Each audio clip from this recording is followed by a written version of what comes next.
Okay, welcome, Sally. First off, can you give us a brief introduction about yourself? Can you tell us about your name, your grade, the school you come from, and what extracurriculars you're involved in? Hi, my name is Sally. I'm a rising junior at Newport High School. Um, I am interested in neuroscience and biomedical engineering. So what are some stuff you like to do in your free time, extracurriculars, stuff you're involved in? I'm in my school's robotics team, and I'm also in Neuroscience Club and Biology Club, also HOSA. So, in my free time, I usually just explore different topics around neuroscience or like biology in general. And Cool, I also like painting. cool. Okay, that's the end of the first questions, and then like we have chit chats like this in between. Mm-hmm. Yeah, cool. That makes sense, right? Mm-hmm. Okay. Second question. Are you familiar with the concepts of AI or generative AI in particular? I wouldn't say like advanced because honestly, I don't know too much about CS. The only programming language that I've learned is Python.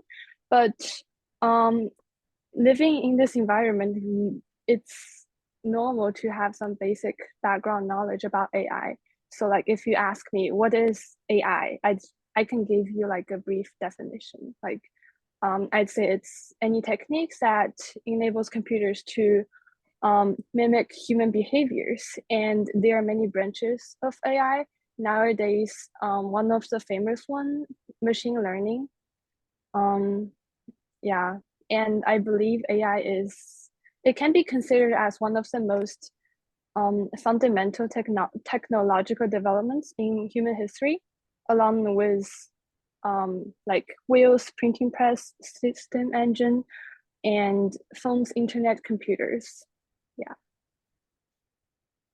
So for generative AI in particular, do you use it in your daily life? In what ways and how often? The one that I use the most is probably still ChatGPT. I've tried other those AIs like Bing before, but me personally still prefer ChatGPT more. I've also used um those ones that can generate art, but I don't really like those.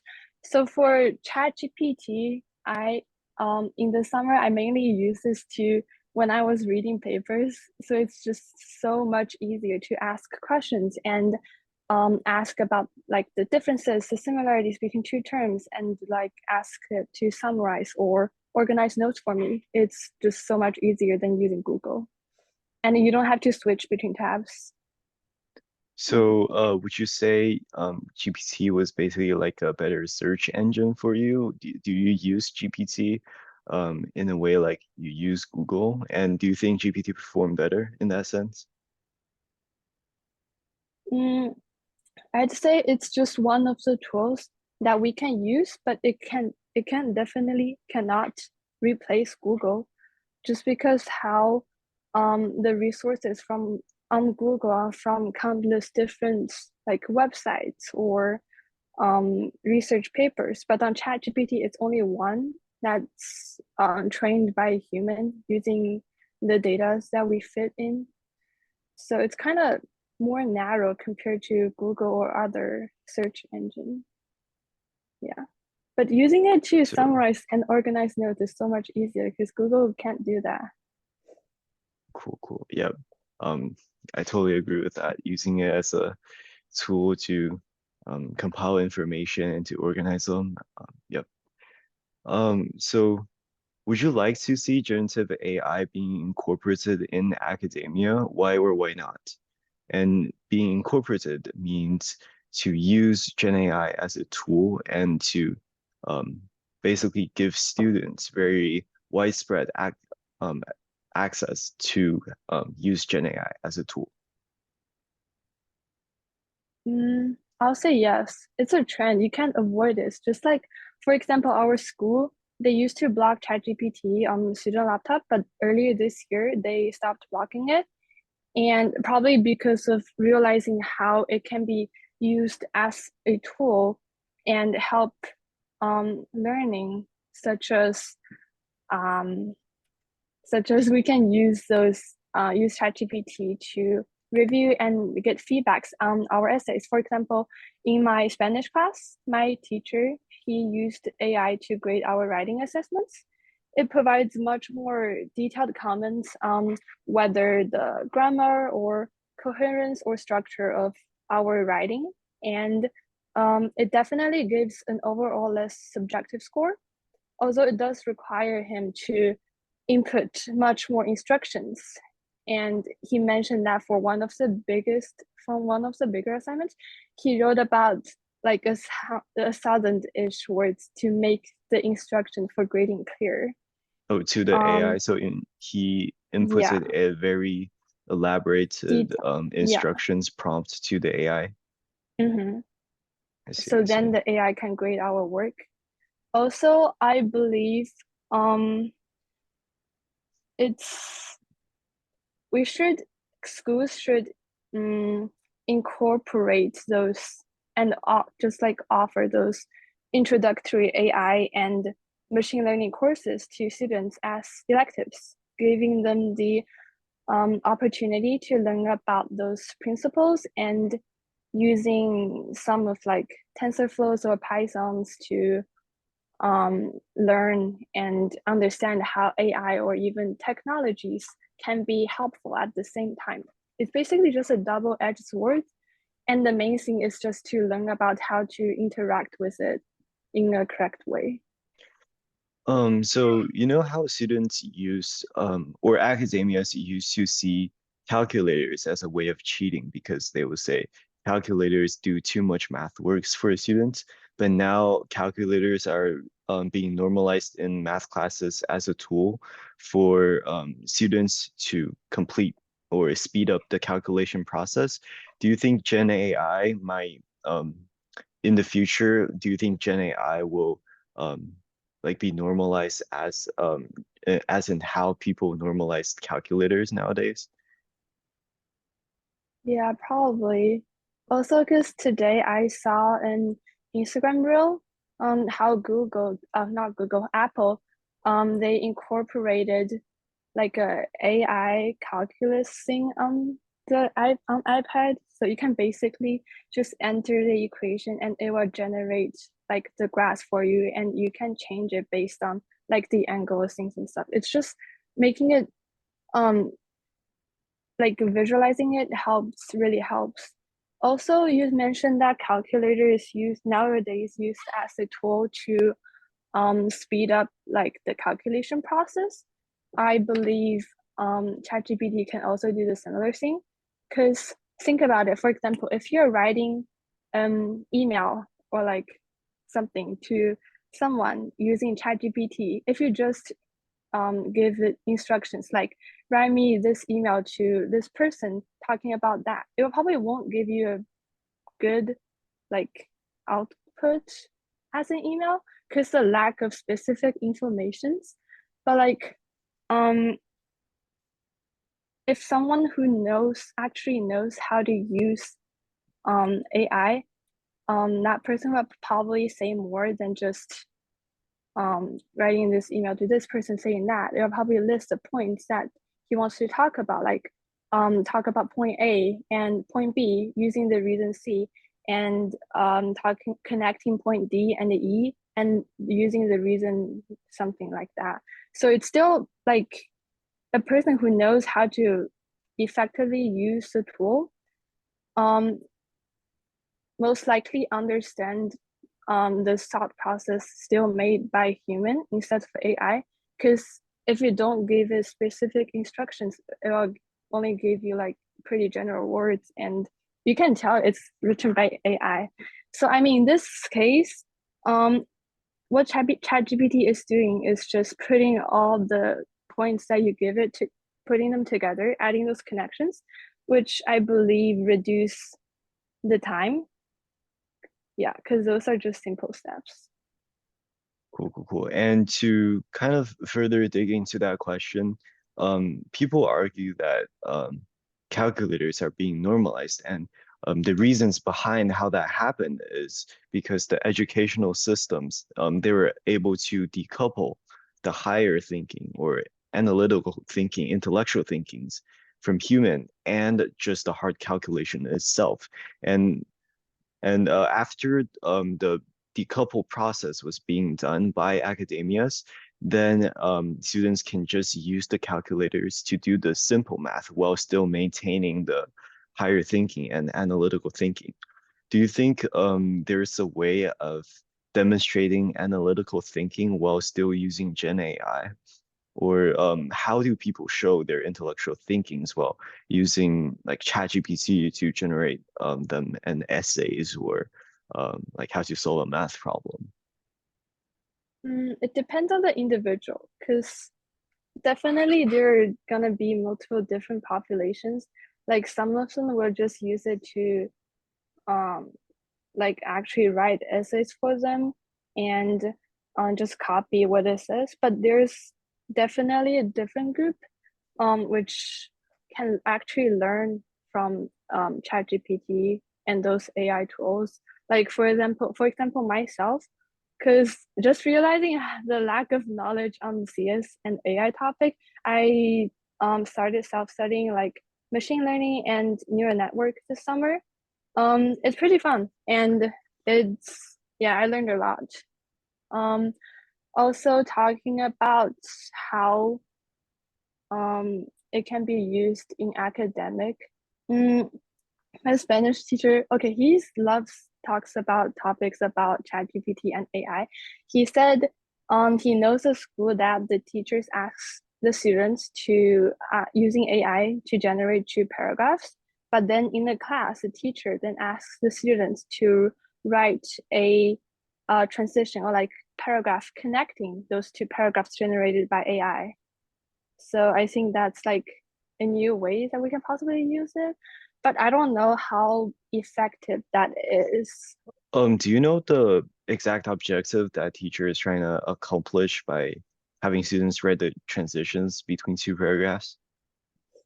Mm, I'm not sure, but I guess just probably can be the first step to teaching them how to interact with AI, can be the first Um, lesson.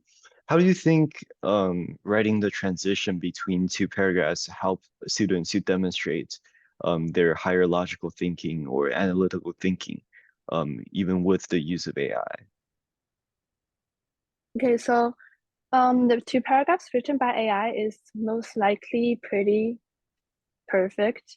Not like 100%, but it should be um connected and with like the ideas are just should be connected, and adding another paragraph in between can be even harder than writing two paragraph or like three paragraphs by yourself, because you need to fully understand what those two paragraphs are talking about, and then finding out the gaps and the gaps that those two paragraphs didn't mention, or like the limitations. So then Yep, you can do the paragraph in the middle. cool. And okay, let's consider this issue, normalizing the use of AI from a teacher's perspective or from the perspective where um, like policymakers make policy addressing AI. So if you were a teacher, how would you change your teaching standards or ways of teaching to adapt to the integration of AI? Or if there's some way that you want to kind of force the students into demonstrating their own analytical thinking, how would you do it? How would your standard change? So firstly, as a teacher, I feel like the AI um, can be a great evaluation system, and it can summarize students' academic ability and performance. So you can actually have a better understanding about student performances. And then second, about teaching. Um, if I'm a teacher, my students should be able to understand the relationship and the proper interactions between AI and a human. So first I'd say it's AI, they learn from human. Their behavior is the learning and imitations of human behavior. Second, it's human, they operate machines and AI. So whether or not and to what extent can its power be stimulated depends on the tasks and goals people set. And they're also each other's technician at the same time. They both make mistakes, definitely, but although machines have a certain ability to check those errors made by human, it's not necessarily able to recognize all the mistakes. So the student's critical thinking skills is still required. And the machine itself also has systematic or accidental errors. So that's like one of the biggest things, is understanding the relationship between AI and a human and students. It's not just simply a tool for you to find a shortcut to finish an essay in like 1 minute. Mm-hmm. Is there a specific way you would adapt your teaching standards or the way you design your classes to adapt to the changes of adaptation of AI? And could you give some like very particular example of how you would make such changes? Let me think. Um, so if it's, for example, if I am a teacher in, let's say, economy or like humanity, English, social studies subjects, I'd say for economy, students can learn about those AI-driven economic forecasting models and analysis. In humanity or English or social studies, we should have discussions about AI's impact on society, whether it's beneficial or negative, and those ethnic and cultural problems. Also, there are certain biases in AI, which I can elaborate later. So yeah, but like if I am a STEM teacher, I'll probably incorporate those AI and machine learning courses or like concepts in my class. Sorry, I think maybe I'll so um okay, I'm just gonna change up the phrasing a little bit. So if we assume that the if we assume students are using Gen AI as a tool or just like how they use calculators to answer math problems, if students are using their Gen AI as a tool every single day to maybe like generate part of their essays and to answer prompts, um, you as a teacher, how could you distinguish student A have invested intellectual thinking into answering the prompts and student B did not, and student B only like inputs the questions to the chat GPT like and did not put any thinking into the problem. Does that kind of make sense? Yeah, yeah. Mm, So first, um it's honestly, if I am a teacher, I won't allow them to use those AI tools all the time because, like, for example, on the AP test, you can use those tools. And yeah, and second, if they're using those tools, one way to distinguish if they're actually using it effectively is to ask them to provide comments about things generated by AI, like asking them, what's your opinions on this paragraph generated by ChatGPT, and is there any limitations or gaps? Is there anything that you can add on? Did it make any mistakes? Questions like that, probably. cool.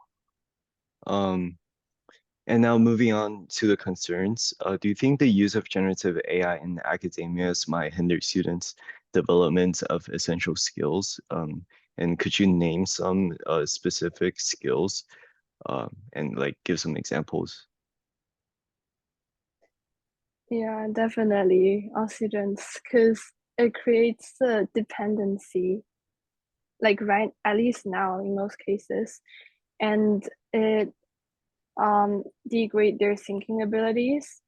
I have to admit that degradation always exists along with inventions. The differences are just to what extent. Like AI it will inevitably degrade the ability to think and like their critical thinking skills, problem solving skills. At least to some people, which thus will just widen the gap between the population that knows how to use the tool and the population that didn't know. And also the AI, because I always feel like it lacks the core, it lacks the process, because everything is just generated too fast. So what comes out to me feels like they're all floating. So like without a core, um, like those famous literatures or like art, they cannot be generated. They can never be generated. Like that's why AI can only be a tool to increase efficiency, but can never be used to create true treasure. Um, So for like the core, are you referring to like humans' creativity? yeah, and those civilizations, like it can never paint like Van Gogh or Picasso or write like those famous writers. Yeah, like it can't mimic human wisdom.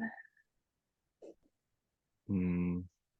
Okay, but I guess that connects back to how AI works because AI learns on the existing data, so it can Mm. only provide you what exists, and it cannot provide you anything beyond what human have fed into its training data set. But anyway, um, and next concern says about intellectual properties. So do you think the contents generated by AI belongs to the person? So an example here will be if uh, if a person entered a prompt into ChatGPT and asked ChatGPT to generate an essay for them, do you think the essay belong to the person?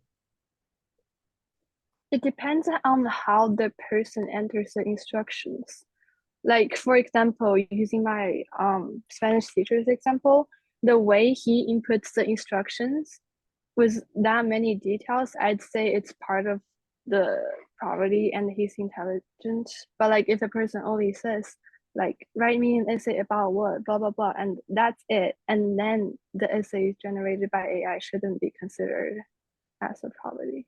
So, if a person entered a very elaborated prompt into ChatGPT, then the work generated by ChatGPT belongs to that person. And on the contrary, if they don't enter as elaborated prompt, the work doesn't belong to the person. Is that what I'm getting? If they entered and elaborated, I won't say it's 100% owned by that person. It's still a collaboration between AI and the person. So if like they're publishing it, it should mention it because like right now, many posts on social medias it requires you to select if it's a post generated by AI or like what. Yeah. Cool. Um, I just had a thoughts about that like your response, but I kind of lost it somewhere. Uh,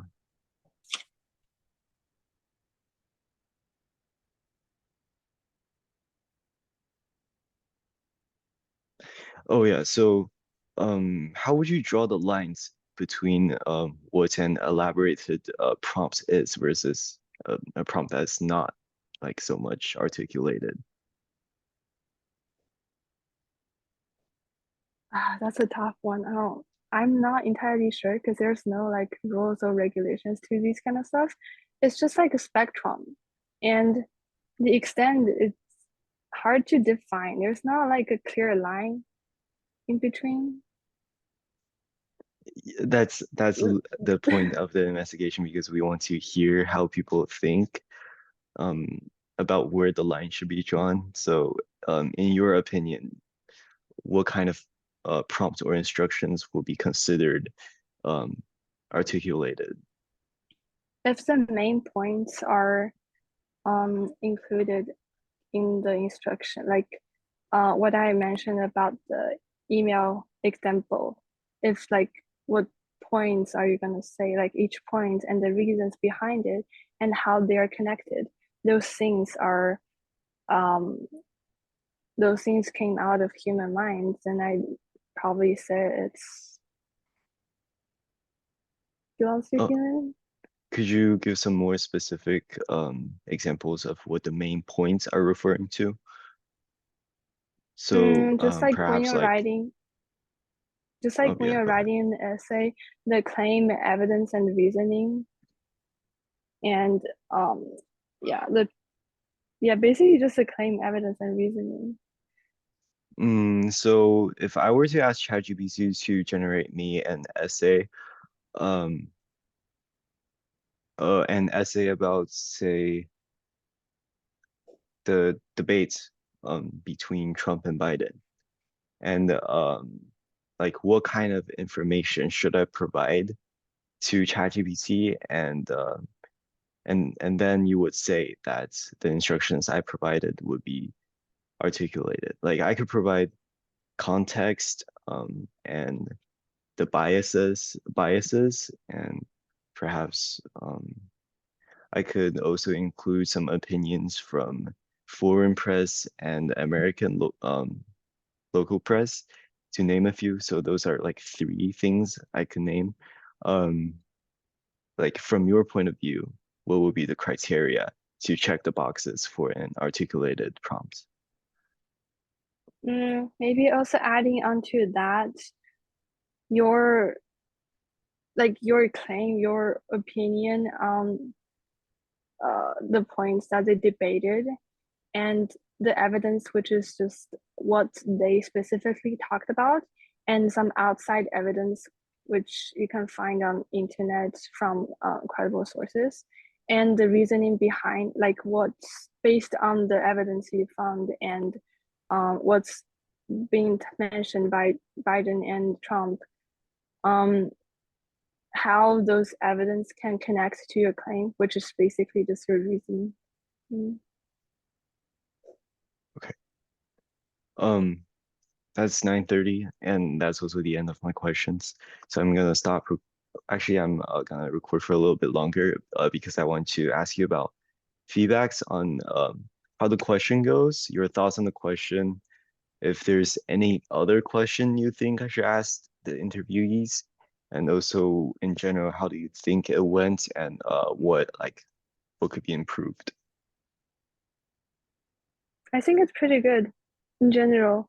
But like the last part is kind of a bit hard for me because just because the way I think stuff, I won't, yeah, it's just, I know like you're trying to find like the line, the point, the balancing point, but it's just hard for me because I usually consider things in two perspectives because most things are like, uh, they're just double-sided, double-edged swords. The last part can be a bit challenging. Um, Double-sided and double-sided and double-edged swords means two different things.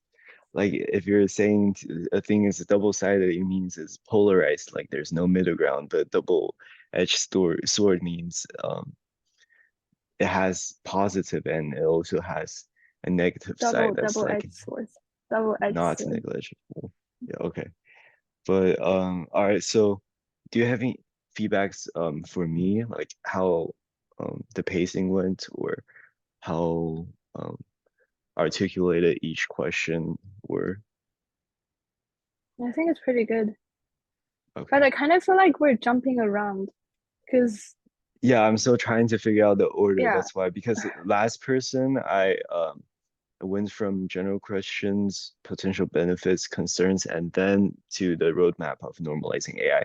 But for you, I mm-hmm. went from general questions, benefits, roadmap to normalizing AI, and then the concerns. Because when I asked you about would you like to see Gen AI being incorporated in academia, it just kind of went off to how to normalize Gen AI. So I just Yeah, continued off there. It was, I guess mm-hmm. it's a test trials, and I would just, I don't know. Yeah, I have to kind of run it through to see the pros and cons of doing this order. But yeah. Do you think there's any other question I should ask the interviewee for regarding this topic? Mm, cons and the pros. Um, Or if you need some time to think about it, it's also okay if you like just message me. okay, yeah, Okay, cool. I'll think about it. Um, okay. Anything else like overall anything you wanna bring up or mention? Mm. Oh, want to talk about one of the cons that most people don't realize about AI? Do you have Um, time for that? well the meeting ends in like 6 minutes.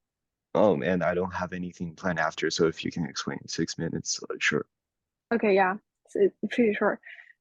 Most people don't realize this. It's the implicit bias. I know it's probably gonna get better, but it still does exist. It's basically due to biased data that we fit in. For example, I know in 2018, the Amazon AI recruiting tool, they it's pretty it has a gender bias because it's automated hiring by learning from past resumes. But the tech industry it's heavily male dominated, so the AI learned male candidates preferable and reject some of the perfectly good female candidates. Yeah, that can be the one of the bias. And there are also some other implicit bias that I found out when using image AI generating tools. Popular pop cultures oftentimes dominate. Yeah, the reason is pretty obvious, just because of biased data that There's we more fit in. resources, yeah. Yeah, Um, but there's just something I want to point out. how do you think that plays in how Gen AI are being used in academia, in schools? What are some ways that biases can be demonstrated in school scenarios? The the image one is pretty obvious if Mm, you use AI image generating for tools. art? Yeah. Um, for the uh, like if it's just ChatGPT asking and answering questions, it definitely still exists because it's still the data that people fed in and some bias are biased, it's inevitable.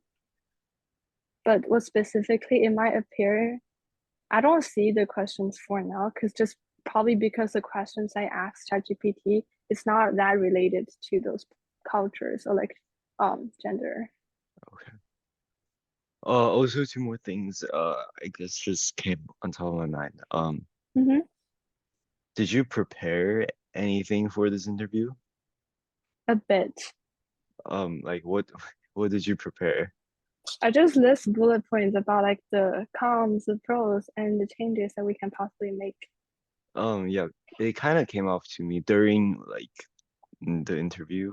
Mm-hmm. But I can definitely tell you had a list when you bring up the Yeah. the last part. Uh, I guess I'll just not tell people about what kind of questions I ask. I think having people like improvise is more of the ideal way. But I'm not saying I don't appreciate your efforts. I do. Uh, but Okay, yeah, okay. yeah, yeah. Um, Also, because also, me personally don't know that many about AI, like probably comparing to you. So no, I need to that's fine. That's prep fine for a bit. because that's fine. That's fine. Because I'm aiming to like interview people from a diverse cohort. That means there are people who knows a lot.